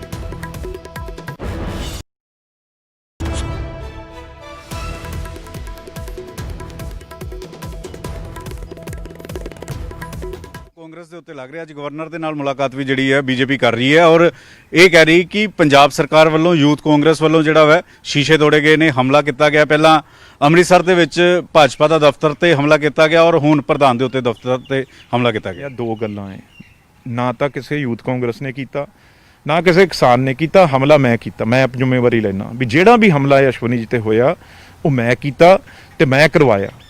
ਇਸ ਕਰਕੇ ਮੈਂ ਹੈਰਾਨ ਆ। ਤੁਸੀਂ ਵੱਡੀ ਸਟੇਟਮੈਂਟ ਦੇ ਰਹੇ ਹੋ ਕਿ ਤੁਸੀਂ ਨਿਊਜ਼ 18 ਤੇ ਸਟੇਟਮੈਂਟ ਦੇ ਰਹੇ ਹੋ ਕਿ ਤੁਸੀਂ ਅਸ਼ਵਨੀ ਸ਼ਰਮਾ ਤੇ ਹਮਲਾ ਕੀਤਾ ਹੈ। ਬਿਲਕੁਲ ਮੇਰੇ ਤੇ ਪਰਚਾ ਦਰਜ ਇਸ ਚੀਜ਼ ਦਾ ਪੰਜਾਬ ਪੁਲਿਸ ਆ ਜਿਹੜੀ ਕਰੇ, ਜਿੱਥੇ ਵੀ ਉਹਨਾਂ ਤੇ ਹੋਰ ਬੀਜੇਪੀ ਤੇ ਕਿਸ ਤੇ ਹਮਲਾ ਹੁੰਦਾ ਉਹ ਤੇ ਵੀ ਮੇਰੇ ਕਰੇ। ਦੇਖੋ ਗੱਲ ਇਹ ਆ, ਅੱਜ ਅਸ਼ਵਨੀ ਸ਼ਰਮਾ ਜੀ ਜਾਂ ਚੁੱਗ ਸਾਹਿਬ ਸਿਕਿਉਰਿਟੀ ਦੀਆਂ ਗੱਡੀਆਂ ਜਿਪਸੀਆਂ ਮਿਲੀਆਂ ਹੋਈਆਂ ਪ੍ਰਧਾਨ ਜੀ ਉਹਨਾਂ ਨੂੰ, ਸਾਰਿਆਂ ਨੂੰ, ਜਨਰਲ ਸੈਕਟਰੀਆਂ ਨੂੰ। ਅੱਜ 1 ਮਹੀਨੇ ਤੋਂ 18 ਤਰੀਕ ਤੋਂ ਪਹਿਲਾਂ ਦੇ ਉਹ ਲੋਕ ਉਹਨਾਂ ਦੇ ਬੱਚੇ ਕਿਸਾਨਾਂ ਦੇ, ਸਾਡੀਆਂ ਮਾਵਾਂ ਭੈਣਾਂ ਉਹ ਟੋਲ ਤੇ ਬੈਠੀਆਂ, ਟੋਲ ਰੋਕੀ ਬੈਠੇ ਆ। ਇਹ ਰੋਜ਼ ਪਠਾਨਕੋਟ ਤੋਂ ਆਉਂਦੇ, ਅੰਮ੍ਰਿਤਸਰ ਤੋਂ ਆਉਂਦੇ ਆ ਜਾਂ ਹੋਰ ਜਿਹੜੇ ਲੀਡਰ ਨੇ, ਸਵੇਰੇ ਹੀ ਹੂਟਰ ਮਾਰ ਕੇ ਗੱਡੀਆਂ ਸੂੰ ਨਿਕਲ ਜਾਂਦੀਆਂ ਮੀਟਿੰਗ ਕਰਨ, ਰਾਤ ਨੂੰ ਮੀਟਿੰਗਾਂ ਕਰਕੇ ਜਿਹੜੀਆਂ ਵੀ ਮੀਡੀਆ ਦੇ ਵਿੱਚ ਜਾਂ ਕਿਸਾਨਾਂ ਦੇ ਉਲਟ ਜਿਹੜੀਆਂ ਵੀ ਇਹ ਪ੍ਰੈਸ ਕਾਨਫਰੰਸਾਂ ਕਰ ਰਹੇ ਆ ਇਹਨਾਂ ਦੇ ਮੰਤਰੀ, ਤੇ ਰਾਤ ਨੂੰ ਹੂਟਰ ਮਾਰ ਕੇ ਫੇਰ ਉਹਨਾਂ ਨੂੰ ਚੜਾਉਂਦੀਆਂ, ਹੱਸ ਉਹਨਾਂ ਦੇ ਜ਼ਖਮਾਂ ਤੇ ਨੂਨ ਛਿੜਕਦੀਆਂ, ਹੂਟਰ ਮਾਰਦੀਆਂ, ਫੇਰ ਵਾਪਸ ਆਪਣੇ ਆਪਣੇ ਘਰਾਂ ਨੂੰ ਜਾਂਦੀਆਂ ਪਠਾਨਕੋਟ, ਜਲੰਧਰ ਜਾਂ ਅੰਮ੍ਰਿਤਸਰ। ਤੇ ਉਹ ਬੈਠੇ ਕੀ ਕਰਨ ਅੱਕੇ? ਉਹ ਭੁੱਖੇ ਤੇ ਆਏ ਬੱਚੇ, ਉਹਨਾਂ ਦੇ ਪੁੱਤਾਂ ਵਰਗੀ। ਜੇ ਜਿਹੜਾ ਕਿਸਾਨ ਆ, ਮਜ਼ਦੂਰ ਆ, ਆੜਤੀਆ, ਜੇ ਉਹ ਆਪਣੇ ਪੁੱਤ ਨੂੰ ਨਾਲ ਪਾਲਦਾ ਨਾ, ਖੂਨ ਜਿਹੜਾ ਖੂਨ ਦਾ ਪੁੱਤ ਆ, ਤੇ ਜਿਹੜੀ ਫਸਲ ਆ ਉਹ ਵੀ ਉਹਦਾ ਪੁੱਤ ਆ, ਤੇ ਉਹ ਪੁੱਤ ਨੂੰ ਉਹ ਛੱਡੀ। ਇੱਥੋਂ ਤੱਕ ਸਹੀ ਹੈ ਕਿਉਂਕਿ ਮੈਂ ਕਹਿੰਦਾ 100% ਗਲਤ ਆ। ਪਰ ਜੇ ਇਹ ਉਹਨੂੰ ਛੇੜਨਗੇ, ਜੇ ਰੋਜ਼ ਜਾ ਕੇ, ਉਹ ਤਾਂ ਮਰਨ ਮਕਾਉਣ ਤੇ ਆਏ ਹੋਏ ਨੇ, ਉਹਨਾਂ ਦੀ ਤਾਂ ਪੀੜ੍ਹੀਆਂ ਖਤਮ ਹੋ ਚੱਲੀਆਂ ਕਿਸਾਨਾਂ ਦੀਆਂ। ਮਤਲਬ ਕਿ ਹੋਰ ਵੀ ਭਾਜਪਾ ਆਗੂਆਂ ਨੂੰ ਨਿਸ਼ਾਨਾ ਬਣਾਇਆ ਜਾਏਗਾ, ਉਹਨਾਂ ਤੇ ਵੀ ਹਮਲਾ ਇਸੇ ਤਰੀਕੇ ਨਾਲ ਕੀਤਾ ਜਾਏਗਾ। ਇਹ ਸਿਆਣਪ ਹੁੰਦੀ ਆ ਜਦੋਂ ਇਸ ਮੌਕੇ ਤੇ ਇੱਕ ਇਹੋ ਜਿਹਾ ਹਾਲਾਤ ਬਣੇ ਹੋਣ ਤੇ ਇਹ ਮੂਹਰੇ ਹੂਟਰਾਂ ਦੇ ਨਾਚ ਕਰਦੇ ਜਾਣ, ਗੱਡੀਆਂ ਦੇ ਕਾਫਲੇ ਉਹਨਾਂ ਦੇ ਮੂਹਰੇ ਜੀ ਨਿਗਾਉਣ, ਪਰੇ ਚ ਨਿੰਗ ਜਾਣ। ਕਿਉਂ ਉਹਨਾਂ ਨੂੰ ਛੇੜ ਕੇ ਹੂਟਰ ਮਾਰ-ਮਾਰ, ਸਾਇਰਨ ਮਾਰ-ਮਾਰ ਉਹਨਾਂ ਦੇ ਨਿੰਗਦੇ ਨੇ, ਉਹਨਾਂ ਦੇ ਜ਼ਖਮਾਂ ਤੇ ਨੂਨ ਉਹਨਾਂ ਦੇ ਉੱਤਰ ਚ ਵਲੋਂਦਰ ਕੇ ਉਹਨਾਂ ਦੇ ਜ਼ਖਮਾਂ ਨੂੰ ਜਾਂਦੇ ਆ, ਤੇ ਹੋਰ ਉਹ ਕੀ ਕਰਨ ਇਹਨਾਂ ਨੂੰ। ਦੂਜੀ ਗੱਲ, ਮੈਂ ਬਿਲਕੁਲ ਵਾਇਲੈਂਸ ਦੇ ਉਲਟਾਂ, ਪਰ ਇਹ ਇੱਥੋਂ ਛੱਡ ਕੇ, ਪੰਜਾਬ ਦੀ ਗੱਲ ਛੱਡ ਕੇ ਦਿਖਾਉਣ ਵੀ ਅਸੀਂ ਪੰਜਾਬ ਦੇ ਬੀਜੇਪੀ ਵਾਲੇ ਤੁਹਾਡੇ ਨਾਲ ਆ, ਤੇ ਆ ਦਿੱਲੀ ਇਹ ਬੈਠਣ, ਇਹ ਜਿਹੜੀਆਂ ਗੱਲਾਂ ਉਰੇ ਕਰਦੇ ਆ ਨਾ, ਇਹ ਸਾਇਰਨ, ਘੁੱਗੂ, ਹੂਟਰ, ਇਹ ਜਿਹੜੇ ਕਾਨਫਰੰਸ ਆਏ, ਇਹ ਜਾ ਕੇ ਦਿੱਲੀ ਕਰਨ, ਆਪਣੇ ਬੀਜੇਪੀ ਵਾਲਿਆਂ ਦੇ ਲੀਡਰਾਂ ਦੇ, ਆਰਐਸਐਸ ਦੇ ਕੰਨ ਖੋਲਣ। ਇੱਥੇ ਕਿਉਂ ਫਿਰਦੇ ਆ? ਇੱਥੇ ਸੜਕਾਂ ਤੇ ਜਦੋਂ ਦੇਖੋ, ਸਭ ਤੋਂ ਪਹਿਲਾਂ ਜਦੋਂ ਇਹ ਪਿੰਡਾਂ 'ਚ ਇਹਨਾਂ ਨੇ ਪ੍ਰੋਗਰਾਮ ਬਣਾਇਆ ਜਾਣ ਦਾ, ਰੋਕਿਆ ਕਿ ਨਹੀਂ? ਕਿਸਾਨਾਂ ਨੇ ਪਿਆਰ ਨਾਲ ਰੋਕਿਆ ਨਾ, ਵੀ ਨਾ ਆਇਓ, ਤੁਸੀਂ ਇਹ ਗਲਤ ਕੰਮ ਕੀਤਾ, ਅਸੀਂ ਹੁਣ ਅਨਪੜ੍ਹ ਨਹੀਂ ਗਏ।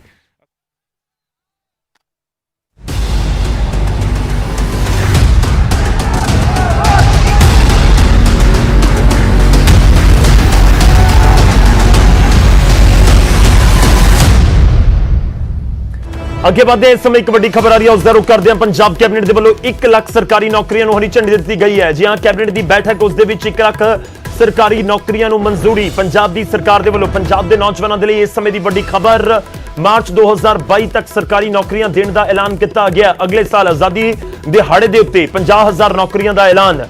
ਤਾਂ ਇਲੈਕਸ਼ਨ ਈਅਰ ਤੁਸੀਂ ਕਹਿ ਸਕਦੇ ਹੋ ਸਟਾਰਟ ਹੋ ਚੁੱਕੇ ਇੱਕ ਤਰੀਕੇ ਦੇ ਨਾਲ, ਪਰ ਕੈਬਨਿਟ ਦੀ ਮੀਟਿੰਗ ਜਾਰੀ ਹੈ, ਜਿੱਥੇ ਵਿਧਾਨ ਸਭਾ ਦੇ ਸੈਸ਼ਨ ਨੂੰ ਲੈ ਕੇ ਇਸ ਸਮੇਂ ਨਜ਼ਰ ਹੈ, ਤਾਂ ਦੂਜੇ ਪਾਸੇ ਕੈਬਨਿਟ ਦੀ ਮੀਟਿੰਗ ਦੇ ਵਿੱਚੋਂ ਕੁਝ ਫੈਸਲੇ ਆਉਣੇ ਸ਼ੁਰੂ ਹੋ ਚੁੱਕੇ ਨੇ। ਕੈਬਨਿਟ ਦੀ ਮੀਟਿੰਗ ਦੇ ਵਿੱਚ ਮਨਜ਼ੂਰੀ ਦਿੱਤੀ ਗਈ ਹੈ 1 ਲੱਖ ਸਰਕਾਰੀ ਨੌਕਰੀਆਂ ਨੂੰ। ਜਿਹੜੀ ਪਹਿਲਾਂ ਖਬਰ ਅਸੀਂ ਤੁਹਾਨੂੰ ਦਿੱਤੀ ਸੀ, ਮਨਪ੍ਰੀਤ ਬਾਦਲ ਦਾ ਬਿਆਨ ਵੀ ਸਾਹਮਣੇ ਆਇਆ ਸੀ ਕਿ ਕੈਬਨਿਟ ਦੇ ਵਿੱਚ ਉਮੀਦ ਹੈ ਕਿ ਮਨਜ਼ੂਰੀ ਮਿਲ ਜਾਏਗੀ 1 ਲੱਖ ਸਰਕਾਰੀ ਨੌਕਰੀਆਂ ਦੇਣ ਨੂੰ, ਤਾਂ ਉਹ ਹੁਣ ਫੈਸਲਾ ਹੋ ਚੁੱਕਿਆ ਹੈ। ਮਾਰਚ 2022 ਤੱਕ ਸਰਕਾਰੀ ਨੌਕਰੀਆਂ ਦੇਣ ਦਾ ਐਲਾਨ ਕੀਤਾ ਗਿਆ ਹੈ। 2022 ਦੇ ਵਿੱਚ ਪੰਜਾਬ ਦੇ ਵਿੱਚ ਵਿਧਾਨ ਸਭਾ ਚੋਣਾਂ ਨੇ, ਉਹ ਜਨਵਰੀ ਜਾਂ ਫਰਵਰੀ ਦੇ ਬਿਲਕੁਲ ਸਟਾਰਟਿੰਗ ਦੇ ਵਿੱਚ ਹੋ ਜਾਂਦੀਆਂ ਨੇ। ਉਸ ਤੋਂ ਬਾਅਦ ਮਾਰਚ ਦੇ ਵਿੱਚ ਆਮ ਤੌਰ ਤੇ ਨਤੀਜੇ ਆਉਂਦੇ ਨੇ, ਪਰ ਮਾਰਚ 2022 ਤੱਕ ਕੈਪਟਨ ਸਰਕਾਰ ਕਹਿ ਰਹੀ ਹੈ ਕਿ ਅਸੀਂ 1 ਲੱਖ ਪੰਜਾਬ ਦੇ ਨੌਜਵਾਨਾਂ ਨੂੰ ਸਰਕਾਰੀ ਨੌਕਰੀਆਂ ਦੇਵਾਂਗੇ, ਤੇ ਅਗਲੇ ਸਾਲ ਆਜ਼ਾਦੀ ਦਿਹਾੜੇ ਦੇ ਮੌਕੇ ਦੇ ਉੱਤੇ 50,000 ਨੌਕਰੀਆਂ ਦਿੱਤੀਆਂ ਜਾਣਗੀਆਂ। ਯਾਨੀ ਕਿ 15 ਅਗਸਤ 2021 ਨੂੰ 50,000 ਨੌਕਰੀਆਂ ਦਾ ਐਲਾਨ ਹੋਏਗਾ, ਤੇ ਇਸ ਵਿਚਾਲੇ 1 ਲੱਖ ਨੌਕਰੀਆਂ ਟੋਟਲ ਵੰਡਣ ਦਾ ਐਲਾਨ ਕੈਪਟਨ ਸਰਕਾਰ ਦੇ ਵੱਲੋਂ ਕੀਤਾ ਗਿਆ ਹੈ। ਪੰਜਾਬ ਕੈਬਨਿਟ ਦੀ ਮਨਜ਼ੂਰੀ ਇਸ ਨੂੰ ਦੇ ਦਿੱਤੀ ਗਈ ਹੈ। ਜਲਦ ਪੰਜਾਬ ਦੇ ਨੌਜਵਾਨਾਂ ਦੀ ਜਿਹੜੀ ਮੰਗ ਹੈ, ਖਾਸ ਤੌਰ ਤੇ ਰੋਜ਼ਗਾਰ ਨੂੰ ਲੈ ਕੇ, ਉਹ ਉਮੀਦ ਹੈ ਕਿ ਦੂਰ ਹੋਏਗੀ, ਤੇ ਜਲਦੀ ਉਹਨਾਂ ਨੂੰ ਜਿਹੜੀ ਸਰਕਾਰੀ ਨੌਕਰੀ ਦੀ ਭਾਲ ਹੈ ਉਹ ਉਹਨਾਂ ਤੱਕ ਜ਼ਰੂਰ ਪਹੁੰਚੇਗੀ। ਬ੍ਰੇਕ ਤੋਂ ਬਾਅਦ ਇੱਕ ਵਾਰ ਫਿਰ ਤੋਂ ਤੁਹਾਡਾ ਸਵਾਗਤ ਹੈ। ਗੱਲ ਕਿਸਾਨਾਂ ਦੀ ਕਰਾਂਗੇ। ਕੇਂਦਰ ਦੇ ਨਾਲ ਕਿਸਾਨਾਂ ਦੀ ਮੀਟਿੰਗ ਬੇਨਤੀਜਾ ਰਹੀ ਹੈ। ਜੀ ਹਾਂ, ਦਿੱਲੀ ਦੇ ਵਿੱਚ ਸੱਦਿਆ ਗਿਆ ਸੀ ਕੇਂਦਰ ਦੇ ਵੱਲੋਂ ਕਿ ਆਓ ਗੱਲਬਾਤ ਕਰੀਏ। ਜੋ ਤੁਹਾਡਾ ਧਰਨਾ ਪ੍ਰਦਰਸ਼ਨ ਚੱਲ ਰਿਹਾ ਖੇਤੀ ਕਾਨੂੰਨਾਂ ਨੂੰ ਲੈ ਕੇ, ਕਿਸਾਨ ਆਗੂ ਉੱਥੇ ਪਹੁੰਚੇ, ਪਰ ਮੀਟਿੰਗ ਦਾ ਨਤੀਜਾ ਕੁਝ ਨਹੀਂ ਨਿਕਲਿਆ। ਕੇਂਦਰ ਦੇ ਨਾਲ ਬੇਨਤੀਜਾ ਰਹੀ ਹੈ ਕਿਸਾਨਾਂ ਦੀ ਬੈਠਕ। ਕਿਸਾਨ ਆਗੂਆਂ ਨੇ ਖੇਤੀ ਕਾਨੂੰਨਾਂ ਦੀਆਂ ਉੱਥੇ ਕਾਪੀਆਂ ਵੀ ਪਾੜੀਆਂ। ਕ੍ਰਿਸ਼ੀ ਭਵਨ ਦੇ ਬਾਹਰ ਕਿਸਾਨਾਂ ਦਾ ਜ਼ੋਰਦਾਰ ਉੱਥੇ ਪ੍ਰਦਰਸ਼ਨ ਆਇਆ। ਬੈਠਕ ਦੇ ਵਿੱਚ ਕਿਸੇ ਮੰਤਰੀ ਦੇ ਨਾ ਆਉਣ ਕਰਕੇ ਕਿਸਾਨਾਂ ਦਾ ਗੁੱਸਾ ਫੁੱਟਦਾ ਹੋਇਆ ਨਜ਼ਰ ਆਇਆ।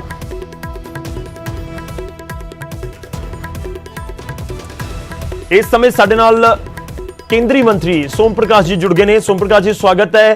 ਕਿਸਾਨਾਂ ਦੇ ਨਾਲ ਗੱਲਬਾਤ ਸਿਰੇ ਚੜ੍ਹਦੀ ਨਜ਼ਰ ਨਹੀਂ ਆ ਰਹੀ, ਕਿੱਥੇ ਪੇਚ ਫਸਿਆ ਹੋਇਆ? ਨਮਸਕਾਰ। ਬਹੁਤ ਮਾੜੀ ਗੱਲ ਹੋਈ ਹੈ, ਬਹੁਤ ਅਫਸੋਸ ਵਾਲੀ ਗੱਲ ਹੈ ਜੀ ਕਿ ਜਿਹੜੀ ਕੋਈ ਮਸਲੇ ਵੱਡੇ ਤੋਂ ਵੱਡੇ ਹੋਣ ਉਹ ਗੱਲਬਾਤ ਨਹੀਂ ਤੈਅ ਹੁੰਦੇ ਨੇ। ਚਾਹੀਦਾ ਸੀ ਇਹ ਗੱਲਬਾਤ ਜਾਰੀ ਰਹਿੰਦੀ, ਪੰਜਾਬ ਦੇ ਹਿੱਤ ਵਿੱਚ ਹੈ, ਦੇਸ਼ ਦੇ ਹਿੱਤ ਵਿੱਚ ਹੈ। ਜੀ ਗੱਲ ਕਿੰਨੀ ਵੱਡੀ ਲੰਬੀ ਕਰ ਲਈ ਹੈ, ਅਲਟੀਮੇਟਲੀ ਤਾਂ ਗੱਲਬਾਤ ਹੋ ਕੇ ਸਿਰੇ ਚੜ੍ਹਨੀ ਹੈ। ਚਾਹੀਦਾ ਹੈ ਥੋੜੇ ਠਹਿਰਾਵ ਤੋਂ ਕੰਮ ਲਈਏ ਆਪਾਂ ਸਾਰੀਆਂ ਪਾਰਟੀਆਂ ਔਰ ਗੱਲਬਾਤ ਨੂੰ ਸਿਰੇ ਚੜਾਈਏ। ਪਰ ਸੋਮ ਪ੍ਰਕਾਸ਼ ਜੀ, ਕਿਸਾਨ ਕਹਿ ਰਹੇ ਨੇ ਕਿ ਮੰਤਰੀ ਲੈਵਲ ਦੇ ਜਿਹੜੇ ਲੋਕ ਨੇ ਉਹ ਸਾਡੇ ਨਾਲ ਗੱਲਬਾਤ ਨਹੀਂ ਕਰ ਰਹੇ। ਪੰਜਾਬ ਆ ਕੇ ਕੈਂਪੇਨ ਤਾਂ ਜ਼ਰੂਰ ਕਰਦੇ ਨੇ, ਪਰ ਉੱਥੇ ਸਾਡੇ ਕੋਲ ਕੋਈ ਵੀ ਨਹੀਂ ਸੀ। ਅਧਿਕਾਰੀਆਂ ਨੂੰ ਬਿਠਾ ਦਿੱਤਾ, ਉਹਨਾਂ ਨਾਲ ਕਹਿ ਦਿੱਤਾ ਕਿ ਤੁਸੀਂ ਗੱਲਬਾਤ ਕਰੋ। ਉਹ ਜੋ ਸਰਕਾਰ ਵੱਲੋਂ ਤੇ ਕਿਹਾ ਮੰਤਰੀ ਨੇ ਆਉਣਾ ਸੀ, ਬੈਠਾ ਸੀ ਨਾਲ, ਉਹਨੂੰ ਪਹਿਲਾਂ ਗੱਲਬਾਤ ਸ਼ੁਰੂ ਕਰਕੇ ਏਜੰਡਾ ਤੈਅ ਕਰਨਾ ਸੀ ਜੀ। ਪਰ ਸਾਨੂੰ ਸਾਰੀਆਂ ਪਾਰਟੀਆਂ ਨੂੰ ਚਾਹੀਦਾ ਹੈ ਇਸ ਗੱਲ ਨੂੰ ਸੁਲਝਾਉਣ ਵਾਲੇ ਪਾਸੇ ਜਾਈਏ, ਨਾ ਕਿ ਜੇਦ ਵਾਲੇ ਪਾਸੇ ਕੌਣ ਇਹਦਾ ਹੱਥ ਉੱਪਰ ਹੈ ਕਿਹੜਾ ਨੀਚੇ ਹੈ, ਇਹ ਗੱਲ ਛੱਡ ਕੇ ਵਡੇਰੇ ਪੰਜਾਬ ਦੇ ਹਿੱਤਾਂ 'ਚ ਗੱਲ ਕਰਨੀ ਚਾਹੀਦੀ ਹੈ। ਜਿਸ ਤਰ੍ਹਾਂ ਕੱਲ ਪਰਸੋਂ ਸਾਡੇ ਪ੍ਰਧਾਨ ਤੇ ਹਮਲਾ ਹੋ ਗਿਆ, ਦੂਸਰਾ ਹੋ ਗਿਆ, ਇਹ ਗੱਲਾਂ ਚੰਗੇ ਪਾਸੇ ਨਹੀਂ ਆਪੋ ਚੱਲ ਰਹੇ ਜੀ। ਹੁਣੇ ਤੋਂ ਟੀਵੀ ਤੇ ਆ ਰਿਹਾ ਸੀ, ਰਵਨੀਤ ਬਿੱਟੂ ਸਾਹਿਬ ਬੋਲ ਰਹੇ ਸੀ ਜੀ। ਬੜੀ ਹੈਰਾਨੀ ਵਾਲੀ ਗੱਲ ਹੈ। ਕਹਿ ਰਹੇ ਨੇ ਇਹ ਕਿਸਾਨ ਇਸ ਤਰ੍ਹਾਂ ਹੀ ਕਰਦੇ ਨੇ, ਹੂਟਰ ਮਾਰ ਕੇ ਗੱਡੀਆਂ ਕੋਲੋਂ ਲੰਘਦੇ ਨੇ ਜੀ। ਰਵਨੀਤ ਬਿੱਟੂ ਬੜੇ ਸਿਆਣਾ MP ਹੈ, ਉਹਨਾਂ ਤਾਂ ਆਪ ਵਾਇਲੈਂਸ ਬਹੁਤ ਦੇਖੀ ਹੈ ਜੀ। ਜਦੋਂ ਕਿਸਾਨ ਜਥੇਬੰਦੀਆਂ ਕਹਿੰਦੀਆਂ ਵੀ ਅਸੀਂ ਨਹੀਂ ਹਮਲਾ ਕੀਤਾ, ਪੋਲੀਟੀਕਲ ਪਾਰਟੀਆਂ ਇਹਨੂੰ ਕੰਡੈਮ ਕਰਦੀਆਂ, ਪ੍ਰਮੁੱਖ ਲੀਡਰਾਂ ਨੇ ਇਹਨੂੰ ਕੰਡੈਮ ਕੀਤਾ, ਇਹ ਤੇ FIR ਹੋ ਚੁੱਕੀ ਹੈ। ਤੇ ਇਹ ਕਹਿੰਦਾ ਇਸ ਤਰ੍ਹਾਂ ਹੀ ਕਰਨੀ ਚਾਹੀਦਾ ਜੀ, ਜੇ ਲੀਡਰ ਏਦਾਂ ਕੋਲੋਂ ਗੱਡੀਆਂ ਤੇ ਲੰਘਣਗੇ। ਇਹ ਦਿਸ ਇਜ਼ ਨਾਟ ਗੁੱਡ। ਸਿਆਣਪ ਨਾਲ ਗੱਲ ਨਹੀਂ ਕਰ ਰਹੇ ਜੀ। ਆਪ ਜਿਹੜੇ ਭੁਗਤਪੋਜੀ ਨੇ ਸਰਦਾਰ ਬਿਆਨ ਸਿੰਘ ਦੇ ਪਰਿਵਾਰ ਵੱਲੋਂ ਇਹੋ ਜਿਹੀ ਗੱਲ ਹੋਣੀ, ਮੈਂ ਕਹਿੰਦਾ ਬਹੁਤ ਹੀ ਮਾੜੀ ਗੱਲ ਹੈ ਇਦਾਂ ਦੀ ਗੱਲ ਕਰਨੀ, ਜਿਨ੍ਹਾਂ ਨੇ ਆਪ ਬਹੁਤ ਕੁਝ ਭੋਗਿਆ ਹੈ। ਸਰਦਾਰ ਬਿਆਨ ਸਿੰਘ ਦੀ ਸ਼ਹਾਦਤ ਹੋਈ ਹੈ ਤੇ ਆਪ ਇਹ ਕਹਿਣ ਵੀ ਇਸੇ ਤਰ੍ਹਾਂ ਹਮਲੇ ਹੋਣਗੇ, ਇਹ ਬਹੁਤ ਮਾੜੀ ਗੱਲ ਹੈ। ਅਮਨ ਚੈਨ ਦੀ ਗੱਲ ਕਰੀਏ, ਪੰਜਾਬ ਦੇ ਅਮਨ ਚੈਨ ਨੂੰ ਆਪਾਂ ਅੱਗ ਨਾ ਲਾਈਏ, ਸਾਰਿਆਂ ਨੂੰ ਜ਼ਿੰਮੇਵਾਰੀ ਨਾਲ ਗੱਲ ਕਰਨੀ ਚਾਹੀਦੀ। ਜੀ ਜੀ, ਬਿਲਕੁਲ ਕੋਸ਼ਿਸ਼ ਤਾਂ ਸਭ ਦੀ ਇਹੀ ਹੋਣੀ ਚਾਹੀਦੀ ਹੈ। ਪਰ ਸਰ ਹੁਣ ਗੱਲ ਇਹ ਹੈ ਕਿ ਹੁਣ ਗੱਲਬਾਤ ਅੱਗੇ ਵਧੇਗੀ ਕਿਵੇਂ? ਇਹ ਕਿਸਾਨ ਜਾਣਨਾ ਚਾਹੁੰਦੇ ਨੇ ਕਿ ਮੰਤਰੀਆਂ ਨੂੰ ਦਿੱਕਤ ਕੀ ਹੈ ਕਿ ਦੋ ਮੰਤਰੀ ਆ ਕੇ ਜੇਕਰ ਉੱਥੇ ਬੈਠੇ ਹੁੰਦੇ, ਵੀਡੀਓ ਕਾਨਫਰੰਸਿੰਗ ਦੇ ਜ਼ਰੀਏ ਹੀ ਜੁੜ ਜਾਂਦੇ ਮੀਟਿੰਗ ਦੇ ਵਿੱਚ, ਤਾਂ ਉਸ ਦੇ ਵਿੱਚ ਪ੍ਰੋਬਲਮ ਸੀ ਕੋਈ? ਕਿਉਂ ਉਹ ਕਹਿ ਰਹੇ ਨੇ ਕਿ ਪਹਿਲੀ ਮੀਟਿੰਗ ਸੀ, ਕਿਉਂ ਨਹੀਂ ਸਾਡੇ ਨਾਲ ਮੰਤਰੀਆਂ ਦੀ ਗੱਲ ਕਰਵਾਈ ਜਾ ਰਹੀ? ਦੇਖੋ ਇਹ ਗੱਲ ਕਹਿਣੀ ਕਿਸਾਨਾਂ ਦੀ ਜਾਇਜ਼ ਹੈ, ਕਿਸਾਨ ਕੁਝ ਵੀ ਕਹਿ ਸਕਦੇ ਨੇ, ਪਰ ਜਿਹੜੇ ਪੋਲੀਟੀਕਲ ਲੀਡਰ ਹੈ ਜਿਹੜੇ ਐਵੇਂ ਕਹੀ ਜਾਂਦੇ ਜੀ ਇੱਧਰ ਰੂਟਰ ਮਾਰ ਕੇ ਲੰਘਦੇ ਨੇ ਤਾਂ ਹੋਇਆ ਜੀ, ਇਹ ਹੋਇਆ, ਇਹੋ ਜਿਹੀਆਂ ਗੱਲਾਂ ਕਰਨੀਆਂ ਤਾਂ ਬਹੁਤ ਮੰਦਭਾਗੀ ਗੱਲ ਹੈ, ਅਫਸੋਸ ਵਾਲੀ ਗੱਲ ਹੈ, ਗੈਰ ਜ਼ਿੰਮੇਵਾਰ ਗੱਲ ਹੈ ਜੀ। ਇਹ ਜਿਹੜੇ ਆਪ ਜਿਹੜਾ ਇਹਦਾ ਪਰਿਵਾਰ ਜਿਨ੍ਹਾਂ ਨੇ ਚੀਫ ਮਿਨਿਸਟਰ ਖੋਇਆ ਹੋਵੇ, ਉਹ ਵਾਇਲੈਂਸ ਦੀਆਂ ਗੱਲਾਂ ਕਰਨ ਤੇ ਮੇਰੇ ਤੇ ਹਮਲਾ ਪਰਚਾ ਕਰੋ, ਇਹ ਤਾਂ ਬਹੁਤ ਹੀ ਮਾੜੀ ਗੱਲ ਹੈ। ਸੋਮ ਪ੍ਰਕਾਸ਼ ਜੀ, ਮੀਟਿੰਗ ਹੁਣ ਕਿਵੇਂ ਅੱਗੇ ਗੱਲਬਾਤ ਵਧੇਗੀ ਕਿਸਾਨਾਂ ਦੇ ਨਾਲ? ਕਿਉਂਕਿ ਤੁਸੀਂ ਪੰਜਾਬ ਨੂੰ ਕੇਂਦਰੀ ਕੈਬਨਿਟ ਦੇ ਵਿੱਚ ਰਿਪਰੈਜ਼ੈਂਟ ਕਰਦੇ ਹੋ, ਤੁਹਾਡੀ ਜ਼ਿੰਮੇਵਾਰੀ ਲਾਜ਼ਮੀ ਤੌਰ ਤੇ ਹੁਣ ਬਹੁਤ ਵੱਡੀ ਹੈ, ਭੂਮਿਕਾ ਤੁਹਾਡੀ ਬਹੁਤ ਵੱਡੀ ਹੈ। ਹੁਣ ਕਿਸਾਨਾਂ ਦੇ ਨਾਲ ਗੱਲਬਾਤ ਕੇਂਦਰ ਦੀ ਕਿਵੇਂ ਅੱਗੇ ਵਧਾਓਗੇ ਤੁਸੀਂ ਖਾਸ ਤੌਰ ਤੇ, ਕਿਉਂਕਿ ਤੁਸੀਂ ਪੰਜਾਬ ਨੂੰ ਰਿਪਰੈਜ਼ੈਂਟ ਕਰ ਰਹੇ ਹੋ ਸੈਂਟਰ ਦੇ ਵਿੱਚ? ਵੀ ਇਹੀ ਕੋਸ਼ਿਸ਼ ਹੈ, ਲੀਡਰਾਂ ਨੂੰ ਵੀ, ਕਿਸਾਨ ਲੀਡਰਾਂ ਨੂੰ ਵੀ ਪਤਾ, ਮੈਂ ਹਮੇਸ਼ਾ ਇਹ ਕੋਸ਼ਿਸ਼ ਕੀਤੀ ਹੈ ਬਸ ਗੱਲਬਾਤ ਚੱਲੇ, ਜਾਰੀ ਰਹੇ, ਆਪਸ ਵਿੱਚ ਬੈਠ ਕੇ ਡਿਸਕਸ ਹੋਵੇ ਜੀ। ਜੋ ਮੈਂ ਕਰ ਸਕਦਾ ਮੈਂ ਜ਼ਰੂਰ ਕਰਾਂਗਾ। ਮੈਂ ਆਪਣੀ ਜ਼ਿੰਮੇਵਾਰੀ ਸਮਝਦਾ, ਕਿਸੇ ਦਾ ਅਹਿਸਾਨ ਨਹੀਂ ਕਰਨਾ, ਮੇਰਾ ਫਰਜ਼ ਇਹ ਬਣਦਾ ਹੈ ਜੀ। ਮੈਂ ਆਪਣੀ ਲੀਡਰਸ਼ਿਪ ਨੂੰ ਵੀ ਕਹਾਂਗਾ ਉਹ ਗੱਲਬਾਤ ਇਹ ਸ਼ੁਰੂ ਕਰੀਏ, ਔਰ ਜਿਹੜੇ ਲੀਡਰ ਦੂਜੇ ਪੰਜਾਬ ਦੇ ਨੇ ਉਹਨਾਂ ਦੀ ਵੀ ਡਿਊਟੀ ਬਣਦੀ ਹੈ ਆਪਾਂ ਪਾਰਟੀਆਂ ਤੋਂ ਉੱਪਰ ਉੱਠ ਕੇ ਪੰਜਾਬ ਦੀ ਗੱਲ ਕਰੀਏ, ਪੰਜਾਬ ਦੀ ਅਮਨ ਤੇ ਸ਼ਾਂਤੀ ਦੀ ਗੱਲ ਕਰੀਏ। ਜੀ ਸਰ, ਉਮੀਦ ਕਰੀਏ ਕਿ ਆਉਣ ਵਾਲੇ ਕੁਝ ਦਿਨਾਂ 'ਚ ਦੁਬਾਰਾ ਮੀਟਿੰਗ ਤੁਸੀਂ ਫਿਕਸ ਕਰਵਾ ਦੋਗੇ। ਇਸ ਵਾਰ ਚੰਡੀਗੜ੍ਹ ਹੀ ਕਰਵਾ ਦੇਣਾ ਤਾਂ ਕਿ ਕਿਸਾਨਾਂ ਨੂੰ ਵੀ ਉੱਥੇ ਜਾਣਾ ਨਾ ਪਵੇ, ਇੱਕ ਦੋ ਮੰਤਰੀ ਇੱਥੇ ਅਧਿਕਾਰੀ ਆ ਜਾਣ, ਚੰਡੀਗੜ੍ਹ 'ਚ ਗੱਲਬਾਤ ਹੋ ਜੇ। ਜਿਸ ਲੈਵਲ ਤੇ ਹੋਣਾ ਉਹ ਕਰਨਗੇ ਜੀ। ਸਾਰੇ ਕੋਸ਼ਿਸ਼, ਸਾਰਿਆਂ ਨੂੰ ਮਾਹੌਲ ਕ੍ਰੀਏਟ ਕਰਨਾ ਚਾਹੀਦਾ, ਨਾ ਕਿ ਅਜਿਹੀਆਂ ਗੱਲਾਂ ਵਾਧੂ ਕਰਕੇ ਹੋਰ ਨੂੰ ਹੋਰ ਬਲਦੀ ਦੇ ਆਪਾਂ ਤੇਲ ਪਾਈਏ। ਜੀ ਚਲੋ, ਸ਼ੁਕਰੀਆ ਸਰ, ਧੰਨਵਾਦ ਸਾਡੇ ਨਾਲ ਜੁੜਨ ਦੇ ਲਈ, ਇਸ ਪੂਰੀ ਗੱਲਬਾਤ ਦੇ ਲਈ। ਤਾਂ ਨਿਊਜ਼ 18 ਦੇ ਉੱਤੇ ਕੇਂਦਰੀ ਰਾਜ ਮੰਤਰੀ ਸੋਮ ਪ੍ਰਕਾਸ਼ ਜੀ ਜੁੜੇ ਤੇ ਉਹਨਾਂ ਦੇ ਵੱਲੋਂ ਇਹ ਕਿਹਾ ਗਿਆ ਕਿ ਗੱਲਬਾਤ ਜਾਰੀ ਰਹਿਣੀ ਚਾਹੀਦੀ ਹੈ। ਬੀਜੇਪੀ ਦੇ ਆਗੂ ਕਹਿ ਰਹੇ ਨੇ ਮੰਦਭਾਗਾ ਕਿ ਗੱਲਬਾਤ ਅੱਗੇ ਨਹੀਂ ਵੱਧ ਸਕੀ, ਪਰ ਦੂਜੇ ਪਾਸੇ ਉਹ ਇਹ ਵੀ ਕਹਿੰਦੇ ਨਜ਼ਰ ਆਏ ਕਿ ਸਿਆਸੀ ਪਾਰਟੀਆਂ ਇਸ ਸਮੇਂ ਸਿਆਸਤ ਨਾ ਕਰਨ, ਸਾਨੂੰ ਗੱਲਬਾਤ ਜ਼ਰੀਏ ਮਾਮਲੇ ਨੂੰ ਸੁਲਝਾਉਣ ਦੇ ਵੱਲ ਅੱਗੇ ਵਧਣਾ ਚਾਹੀਦਾ ਹੈ। ਪਰ ਕਿਸਾਨ ਕਹਿ ਰਹੇ ਨੇ ਕਿ ਅਸੀਂ ਗੱਲਬਾਤ ਦੇ ਲਈ ਤਿਆਰ ਹਾਂ, ਗੱਲਬਾਤ ਹੋਵੇ ਤਾਂ ਸਹੀ ਕਿਸੇ ਦੇ ਨਾਲ, ਕਿ ਵਾਕਈ ਹੀ ਗੱਲਬਾਤ ਹੁਣ ਹੋਏਗੀ ਕਿ ਮੰਤਰੀ ਆ ਕੇ ਬੈਠਣਗੇ ਨਾ ਮੀਟਿੰਗਾਂ ਦੇ ਵਿੱਚ, ਜਾਂ ਸਿਰਫ ਅਧਿਕਾਰੀਆਂ ਤੱਕ ਹੀ ਸਭ ਕੁਝ ਸੀਮਿਤ ਰੱਖਿਆ ਜਾਵੇਗਾ। ਤੇ ਫਿਲਹਾਲ ਇਸ ਬੁਲੇਟਿਨ ਦੇ ਵਿੱਚ ਇੰਨਾ ਹੀ, ਇਜਾਜ਼ਤ ਦਿਓ, ਧੰਨਵਾਦ।